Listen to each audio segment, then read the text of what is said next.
Assalamualaikum warahmatullahi taala wabarakatuh.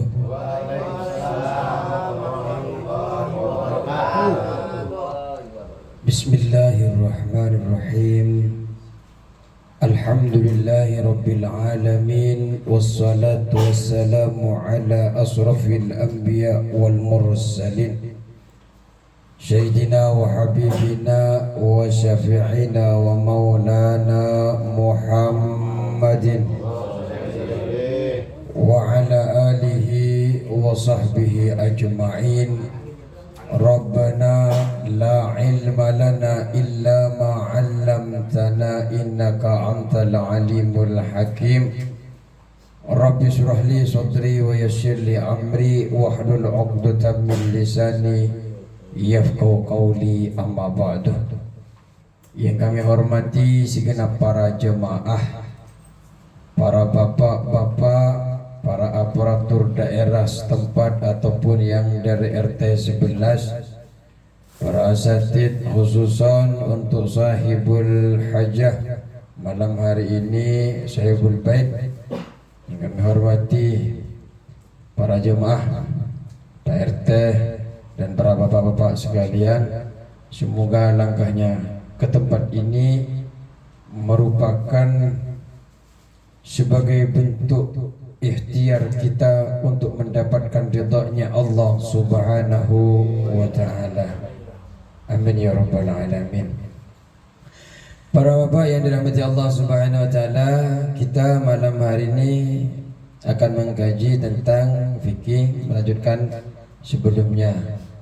Semoga dengan kajian ini, dengan pembacaan tawassul, pembacaan tahlil dan tahmid, pembacaan Yasin, Al-Quran, dan kajian kitab rumah yang ditempati ini menjadi rumah yang berkah, rumah yang mendatangkan kebaikan dunia akhirat, dunia yang bisa buat ketenangan kepada penghuninya, dan dijadikan sumber-sumber penghidupan yang bisa mendatangkan ridha-Nya Allah Subhanahu wa ta'ala. Keluarganya menjadi keluarga yang sakinah, mawaddah, warahmah. Amin ya rabbal alamin.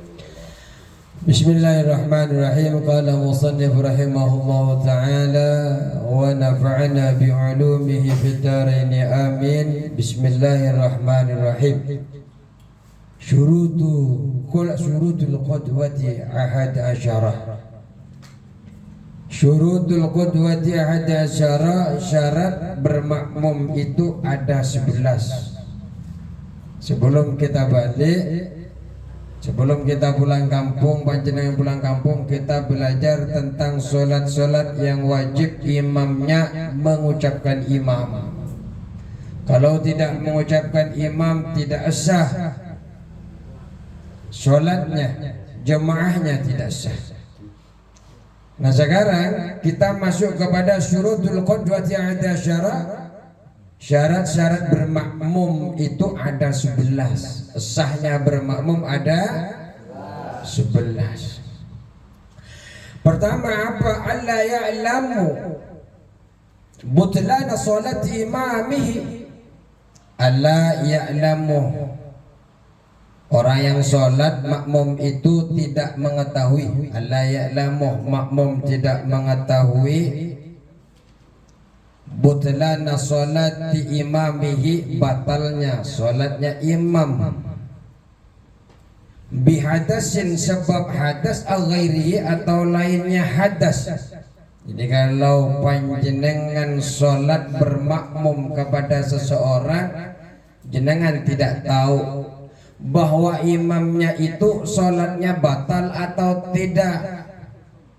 Kalau jenengan tahu, wah ini kayaknya imamnya ini batal sholatnya, malah meyakini seyakin-yakinnya, oh enggak sah jenengan bermakmum, Pak. Contoh ketika panjenengan bermakmum, panjenengan madhabnya apa, Pak? Syafi'i. Panjenengan bermadhab Syafi'i kalau megang dzakar kemaluan kira-kira batal apa tidak, Pak? Batal. Kemudian panjenengan bermakmum kepada makmum Abu Hanifah. Ternyata dia megang dzakarnya, Pak. Megang kemaluannya. Di dalam Abu Hanifah megang alat kelamin itu tidak batal. Di dalam hadis Rasulullah di dalam kitab Bulughul Maram ada seseorang bertanya kepada Rasul, bagaimana kalau saya megang itu dzakar Rasul? Apa kata Rasulullah? Ya dzakarmu itu kan sama mawon. Ya sama mawonnya itu sayang bahasain, Pak. Sama saja dengan tangannya, sama dengan kakinya, sama dengan anggota tubuh lain. Megang tangan batal tidak, Pak? Megang kaki batal tidak, Pak? Megang telinga batal tidak, Pak? Ya sama-sama daging. Dzakarnya daging. Itu di dalam Abu Hanifah diambil. Jadi kalau megang alat kelamin tidak batal. Karena kita di dalam mazhab Syafi'i batal. Yang tidak batal itu kalau kita megang dengan telapak luar. Kalau telapak dalam, Pak, batal. Jenengan begini-gini, karena nggak batal, Pak. Kalau pakai ini, nakal seumpamanya, nggak batal kalau pakai ini. Tapi kalau pakai ini, batal. Batal. Ketika bermakmum melihat imamnya kok garuk-garuk alat kelamin seumpamanya, ya namanya Abu Hanifah. Tidak batal ya, garuk-garuk yang makmumnya. Oh ini batal nih, karena bermadhab Syafi'i. Karena meyakini batalnya imam, maka tidak sah kita bermakmum. Itu yang pertama. Yang kedua adalah wa alla ya'taqida ujub qada'iha alaih. Wa la ya'taqida makmum tidak meyakini ujub qada'iha terhadap wajib qadanya salat alaihi atas imam. Jadi makmum ini tidak boleh meyakini salat atas imam itu wajib qada. Ini wajib diqada nih. Tidak bisa. Jadi betul-betul kita ini seyakin-yakinnya bahwanya salatnya imam ini adalah sholat yang setelahnya tidak wajib diqadha. Ada apakah ada, Pak Ustaz, itu kalau sholat wajib diqadha? Ada. Contoh, ada orang sholat, dia takut dingin, kemudian dia tayamum. Takut dingin, karena takut dingin itu kemudian dia tayamum, itu kan wajib diqadha. Akhirnya jenengan bermakmum. Maka sholatnya panjenengan bermakmumnya jamaahnya tidak sah. Atau orang yang bertayamum. Orang tayamum biasanya banyak air, pada saat itu tidak ada air. Tahu-tahu lagi sholat, mau sholat lagi sholat langsung ada air. Maka itu kan wajib qadha itu. Nah, kita bermakmum kepada orang itu tidak sah. Itu yang kedua. Yang ketiga adalah wa alla yakuna makmuman, dan imamnya bukan orang yang sedang bermakmum. Nah, jadi kita berimam kepada orang yang sedang bermakmum. Jadi panjenengan masbuk nih, jenengan masbuk. Ternyata di depan ada imam sedang sholat, di belakangnya ada makmum. Tahu-tahu panjenengan masuk, dicolek di depannya, jenengan tidak tahu bahwa ternyata di depan yang panjenengan jadikan imam adalah makmum. Jadi tidak sah, Pak, sholatnya. Bermakmum, maksudnya bermakmum ketika itu kepada imam yang jadi makmum pada saat itu juga. Jadi imamnya ada dua, imam paling depan, imam yang jenengan baiat di belakang.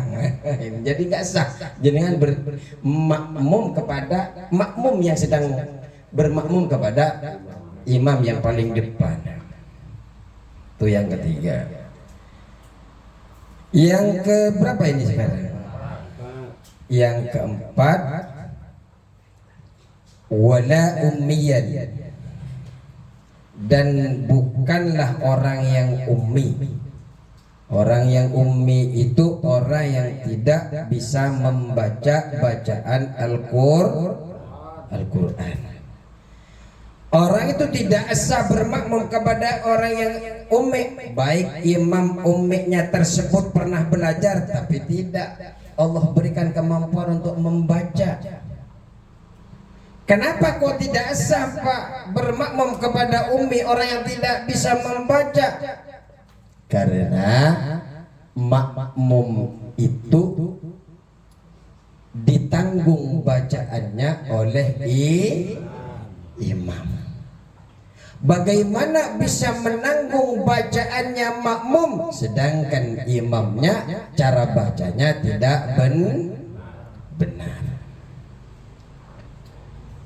Syekh Sulaiman Bujairami berkata, apabila ada seorang imam kemudian memelankan suaranya di saat sholat jahar. Tahu sholat jahar Pak? Tahu sholat jahar? Pak Irfan, sholat apa jahar Pak Irfan? Bersuara. Kalau sir? Yang pelan. Ada imam kemudian membaca pelan Pak di saat sholat yang harus dijaharkan, yang harus disuarakan, dikeraskan. Yang dikeraskan sholat apa saja Pak? Isya, maghrib, subuh.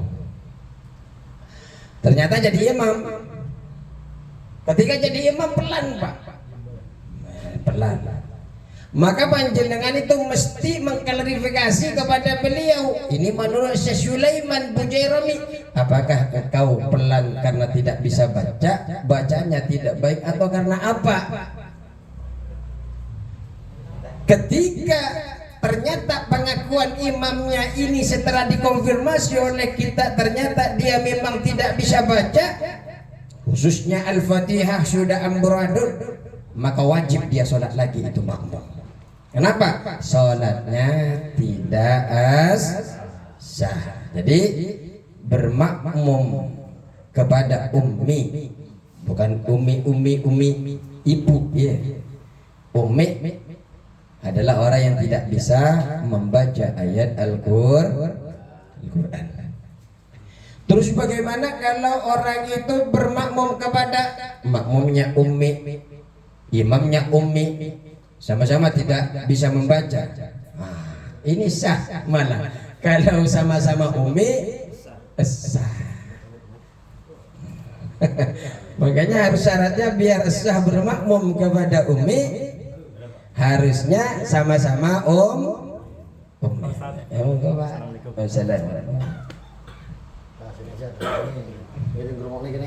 Terus yang keberapa? Wala yataqaddam wa alla yataqaddam alaihi fil mauqifih. Yang kelima, wa alla yataqaddam, makmum tidak boleh lebih mendahului alaihi atas imam fil mauqifih, di dalam tempatnya. Jadi tidak lebih maju Pak. Makmum tidak mendahului posisi imam. Posisi makmum tidak lebih maju secara yakin daripada posisi imam. Apabila makmum berdiri dengan bertumpuk pada kedua tumitnya, kemudian salah satu tumitnya lebih maju daripada posisi imam, maka tidak apa-apa kalau bertumpuk. Jirjit juga. Jadi begini, ada beberapa patokan bagi orang sholat adalah tumitnya Pak. Tumit itu tidak boleh lebih maju dari tumitnya makmum. Mana yang tumit? Belakang itu. Takut ada yang belum tahu tumit. Tumit itu yang dibilang Mas Bro. Mana tumitnya Mas Bro? Hah? Ah, tungkak. Ya. Tungkak. Jadi tungkaknya itu tidak boleh mendahului imam. Kalau mendahului imam, hukum sholatnya tidak. Kalau sejajar dengan imam, hukumnya sah tapi makruh. Karena makruh tidak mendapatkan fadilah sholat berjamaah.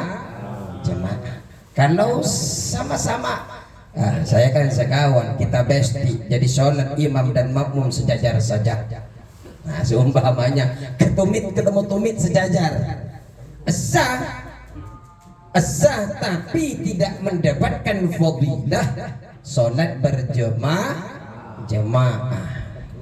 Itu kalau berdiri, Pak, dan tidak jirjit kata orang Madura, tidak jinjit.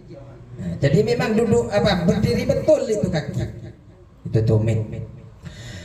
Bagaimana patokan posisi bagi orang yang sholat dalam keadaan duduk?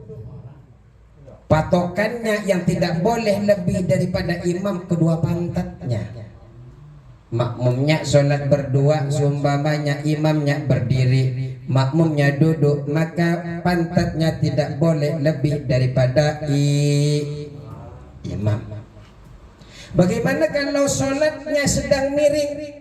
Maka patokan ketika sholat dalam keadaan miring, tidur miring, patokannya adalah lambungnya. Lambungnya tidak boleh lebih daripada ya sholat lagi miring begini, imamnya di depan, tidak boleh lambungnya mendahului imam. Lurus sama imam sah. Semuanya Allahu Akbar, dia lagi sholat di pinggirnya dalam keadaan miring sah. Tapi kalau sejajar dengan imam hukumnya kalau sudah makruh tidak mendapatkan fadilah daripada berjemaah, walaupun tidak perlu lagi untuk mengulang sholatnya. Terus apabila sholatnya lagi tiduran berbaring, maka yang jadi patokan adalah tempat bertumpunya kepala. Biasanya kan lebih tinggi nih kepala. Ya bantal seumpamanya, bantalnya itu tidak boleh lebih daripada ya kan kakinya ngadep kiblat, Pak. Kalau berbaring itu kan kakinya ngadep kiblat. Kemudian yang bertumpu di kepala itu yang menjadi patokan yang tidak boleh lebih daripada imam. Nah itu. Terus lanjut dulu. Ini banyak kalau kita bahas. Kemudian itu kan patokan. Makmum itu tidak boleh jauhnya dari imam itu melebihi 3 dhira'. 3 dhira' itu sekitar 1,38 meter sampai 1,9 meter. 1 dhira' itu segini, Pak, sehasta, sekitar ya tergantung tangannya. Kalau segini ke segini kira-kira berapa senti ini, Pak? Ya sekitar 40 cm, 38 sampai 44 cm. Kalau 3 dhira' berarti sekitar 1,38 meter sampai 1,8 meter. 1,8. Kalau panjenengan sholat bermakmumnya jauhnya lebih dari 1,9 itu, maka tidak dapat fadilah, tidak dapat keutamaan sholat berjamaah. Ini penting, perlu kita bahas terus. Seumpamanya posisi imam nih, panjenengan lagi mau sholat bersama imam, mau cari imam seumpamanya, ada yang sedang sholat di depan, maka jenengan imam pertama langsung menempati sebelah kanan. Jauhnya tidak boleh melebihi 1,8 meter. harus sedikit saja di belakangnya, tidak boleh kurang, tidak boleh lebih jauhnya. Kemudian kalau ada makmum lain yang kedua ini kan makmum pertama sudah di kanan nih, ternyata datang makmum kedua, disunnahkan langsung berdiri di sebelah kirinya, langsung takbiratul ihram, Allahu Akbar, sebelah kiri. Jadi satunya sebelah kanan, satunya sebelah kiri. Setelah dia ada di sebelah kiri itu makmum yang kedua, imam. Setelah ini sudah makmum kedua ini, setelah takbiratul ihram, imam maju ke depan. Kemudian makmum pertama dan makmum kedua merapatkan shaf. Langsung contoh. Ini air, Pak. Ini ketua DKM datang, Mas Gun, sekretaris. Kemudian datang Pak Amir, bendahara sama sekretaris. Imamnya Pak Wandi, Ustaz Suwandi Santoso. Nggak tahu, itu harus diselamatin itu. Ketika ada ini, setelah ini takbir, ini kan pertama, ini datang pertama kan harus gini sunnahnya. Setelah yang kedua datang kedua, bagaimana sunnahnya? Begini sunnahnya. Setelah ini takbir, makmum maju kalau memang tidak mentok, maksudnya di depannya makmum. Gitu ya. Iya, imam maju, Pak. Imam maju, kemudian makmum merapatkan shaf. Ini. Kalau gimana mau maju, Pak Ustaz? Iya, kalau di sekretariat panjang ke depan. Kalau di masjid kan mentok, apalagi masjidnya kecil. Bagaimana? Maka makmum yang mundur. Ini. Setelah takbiratul ihram yang kedua. Kalau seumpamanya ini imam di depan sama makmum yang pertama, makmum yang kedua datang langsung di sini, maka makmum pertama setelah takbiratul ihram ini yang mundur. Padahal yang lebih afdal begini tadi. Ada orang yang langsung Allahu Akbar di belakangnya, maka pertama ini yang mundur. Seperti itu. Kan sudah ada takbir, ngapain ditepuk-tepuk? Sudah ada takbir, Allahu Akbar. Ya, tapi kan orang-orang sini kalau Allahu Akbar tidak tahu, harus ditepuk dulu. Terus apa lagi? Ternyata ketika dia mundur di imam, makmum mundur, ternyata ini ngeyel ya, Pak. Ternyata Pak Adi sebelah kiri, maka imam ini mengulurkan tangannya, nyuruh Pak Adi mundur, dibawa ke arah ke belakang untuk menyatu dengan ini, mengarahkan untuk menuju kepada sunnah. Nah, ini seperti ini. Bisa dipahami?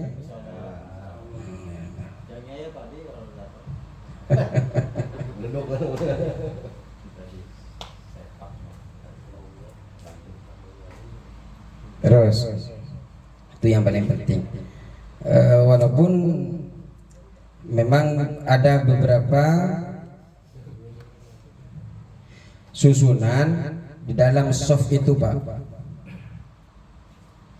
Jadi kalau apabila ada dua makmum laki-laki dengan secara kalau seumpamanya nih, ternyata Pak Abdul sama Pak Adi datang bersamaan. Nah, ini Pak Supri, Pak Adil sama Pak Adi datang, langsung seumpama kalau sudah datang langsung di belakangnya saja. Jangan buat seperti ini kalau bersamaan.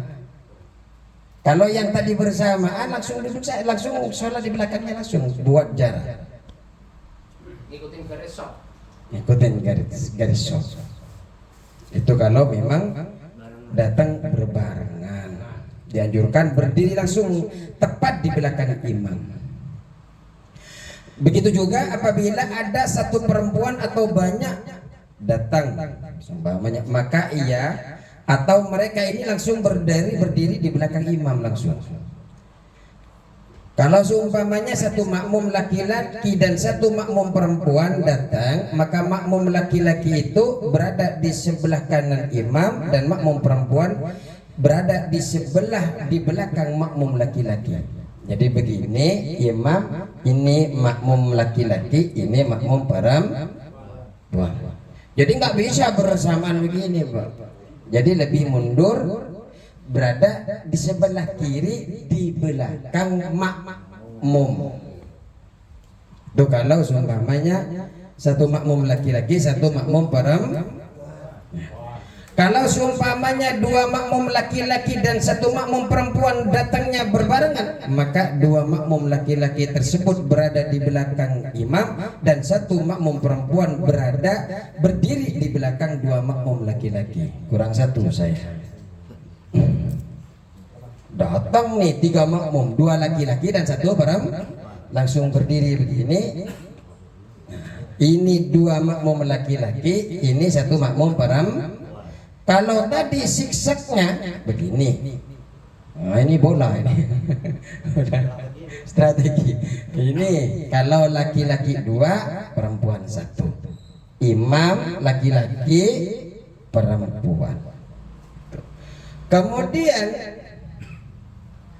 apabila satu makmum laki-laki, satu makmum perempuan dan satu makmum khunsa itu bencong, punya dua alat kelamin.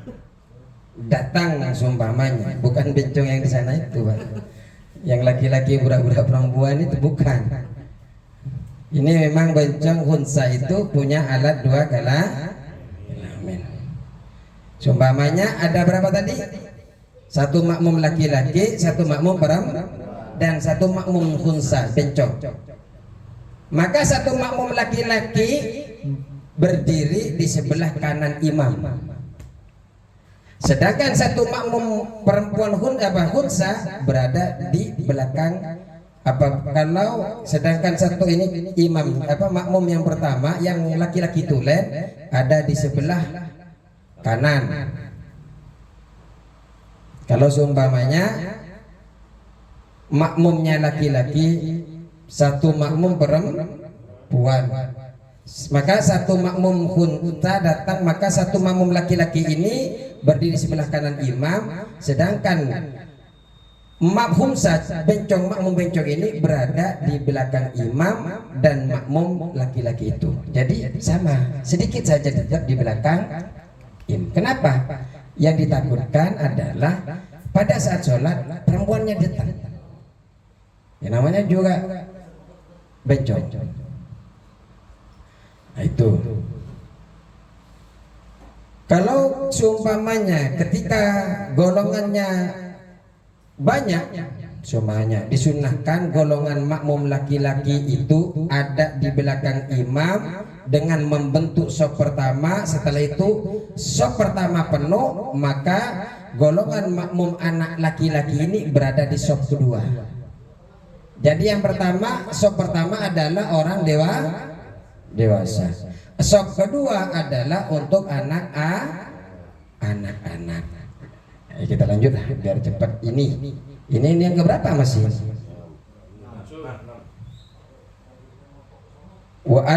Yang berapa?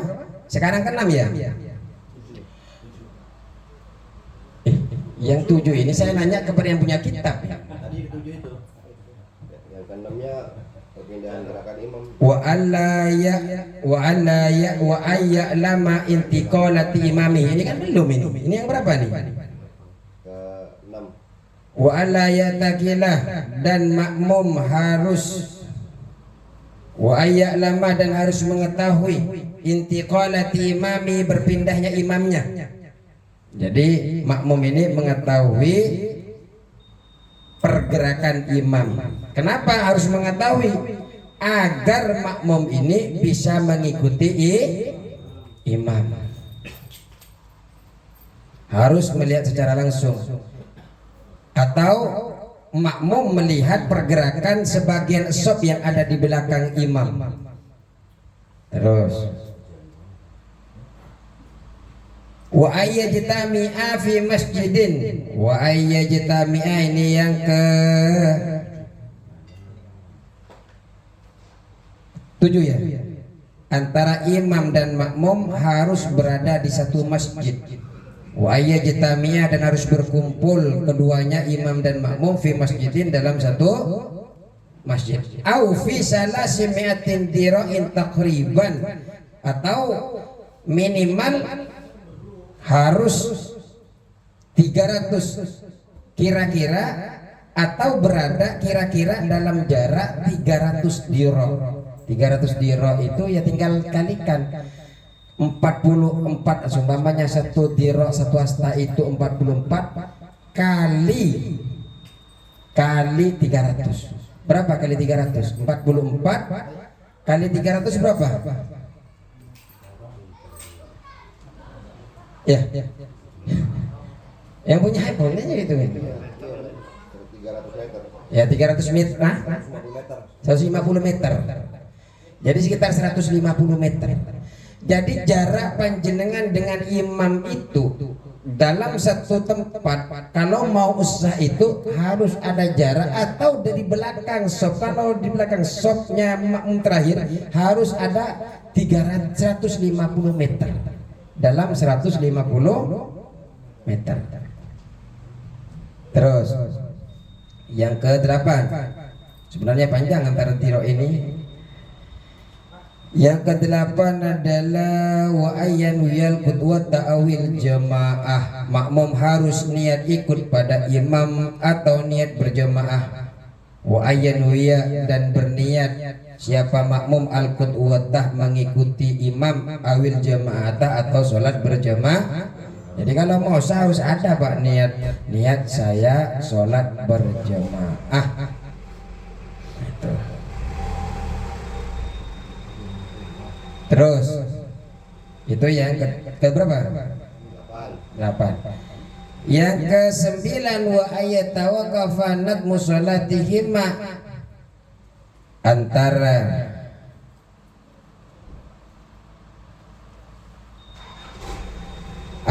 imam dan makmum harus cocok di dalam persamaan sholatnya. Wa yatawafaqa dan cocok nadmu sholatihima. Jadi sholatnya makmum sama sholatnya imam harus cocok. Antara rangkaian sholatnya imam dan rangkaian sholatnya makmum dari segi perbuatan sholatnya yang dohir. Meskipun yang dilakukan imam dan makmum itu berbeda rakaatnya, maka makmum itu tidak asa bermakmum kepada imam, yang mana antara sholat makmum dan imam ini terdapat perbedaan dari segi rangkaian sholatnya. Seperti makmum yang sholat farduh bermakmum kepada imam yang sholat gerhana, atau sebaliknya. Karena kalau sholat gerhana itu kan rukunya saja kan 2 kali. Allahu Akbar, Allahu Akbar, Allahu Akbar, sami Allahu liman hamidah, 2 kali. Sedangkan duhur kan tidak.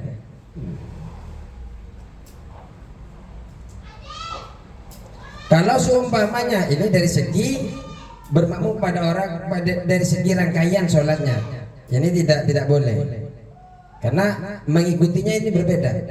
Kalau hanya berbeda antara sholat, seumpamanya beda antara sholat imam dan makmum ini terdapat perbedaan dari segi niat, maka tidak apa-apa, tidak ada perbedaan ini, tidak masalah.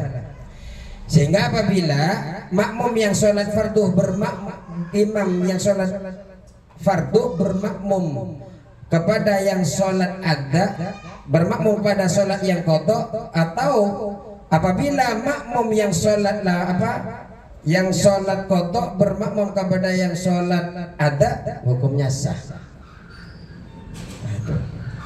Lanjut, lagi nggak fokus kayaknya. Terus yang ke berapa? 10.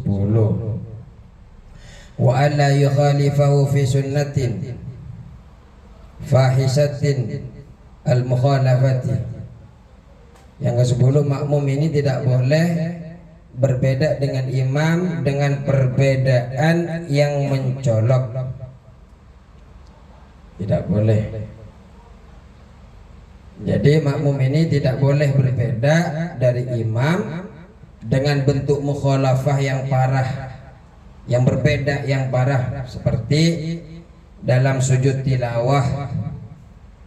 Makmum ini wajib muwafaqah, menyesuaikan dengan imam dalam sujud tilawah dari segi melakukan dan meninggalkannya. Tahu sujud tilawah? Tidak tahu.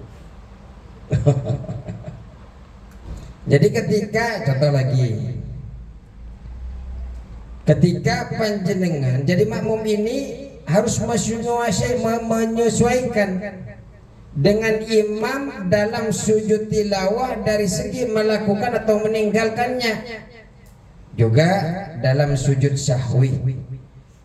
Kalau panjenengan tidak mengikuti imam dari segi apa yang dilakukan oleh imam, maka panjenengan tidak sah bermakmumnya. Silakan. Ada apa di luar? Oh, keluar.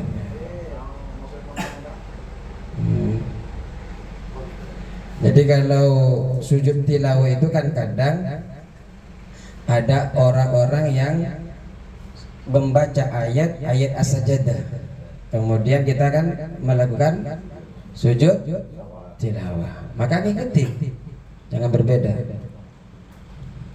Artinya jangan berbeda secara mencolok. Kalau bisa berbeda secara mencolok nanti tidak sah.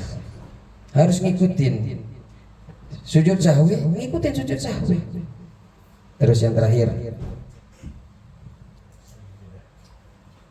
wa ayyutabi'ahu, dan harus mengikutin siapa makmumhu kepada imam. Harus mengikutin, Pak, kecuali imamnya lebih rakaat.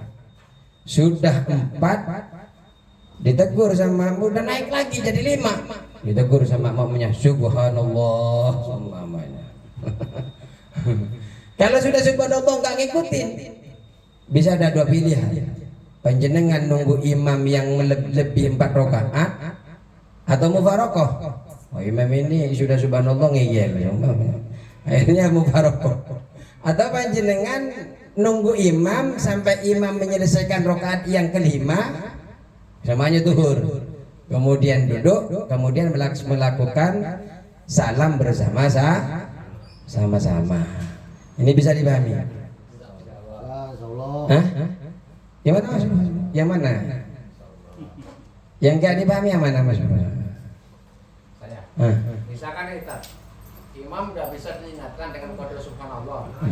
Nah, makmum itu boleh nggak mengingatkan pakai bahasa Indonesia? Ya batal Mas Bro.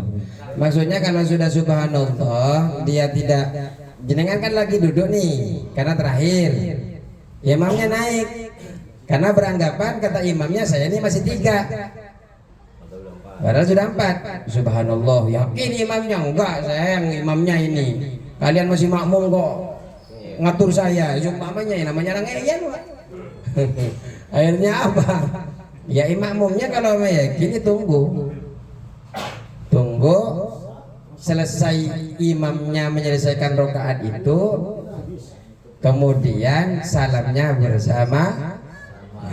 Nah, kemudian sebelum sholat, sebelum salam ya diganti dengan sujud sahwi. Ada potensi memang makmumnya ini imamnya yang salah. Ya, udah cukup sekian. Allahumma fiqh ila komentar.